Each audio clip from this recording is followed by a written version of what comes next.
The Indiana Fever versus the Las Vegas Aces isn't just basketball. It's a crime scene playing out in front of millions. Game 1 shocked the world. Indiana walked into Vegas and stole it. But ever since, it hasn't been the Aces beating the Fever. It's been the referees, handing Vegas free wins wrapped up in whistles. Stephanie White wasn't going to bite her tongue.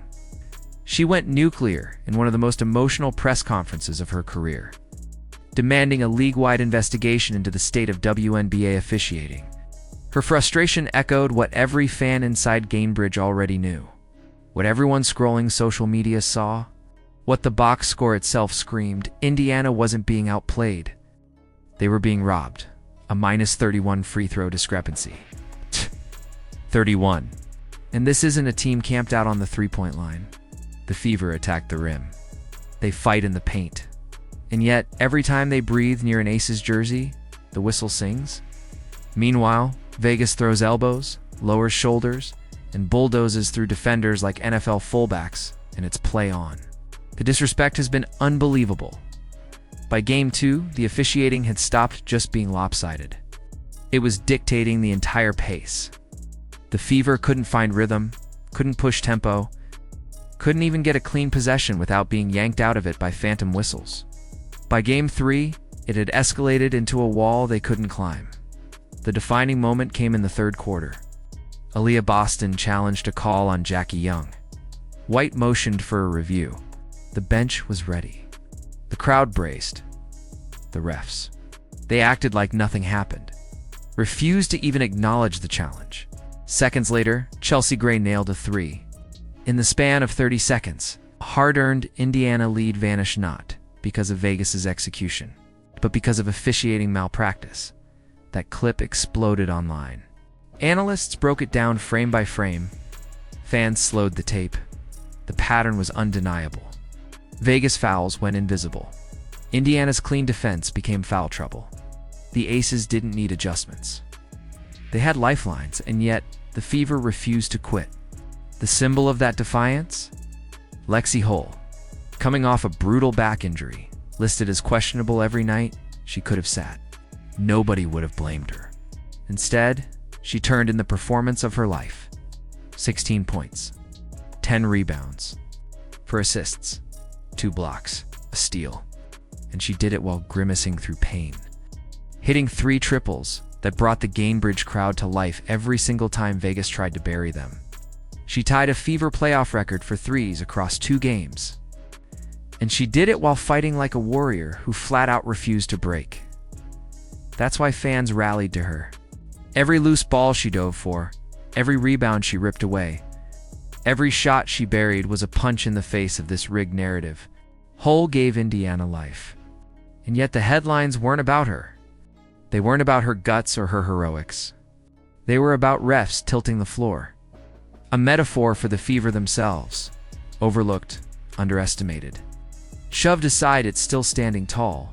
Meanwhile, A'ja Wilson, the so-called MVP, laid an egg. She hit 1 shot in the entire first half. 1. She bricked 11 straight at one point. Finished with 13 points on 20 shots. That's not MVP basketball. That's dreadful. That's the kind of line that gets you benched in any other context. But instead of crediting Boston, who played suffocating defense and forced Wilson into low-percentage looks all night, the media bent over backwards to protect her reputation. They dressed it up. They called it all-around impact. They praised the Aces' depth. They did everything except give Boston the credit she earned. And here's the truth. Vegas didn't win because Wilson carried them. They won because Jackie Young dropped 25, Chelsea Gray steadied the offense, because refs kept the whistle tilted their way.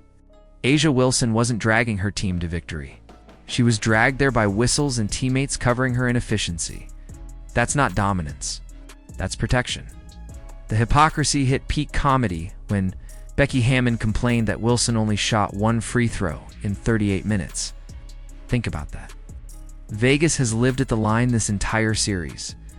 31 more free throws than Indiana. And Hammon had the audacity to cry about not getting more? Laughable. Insulting, even.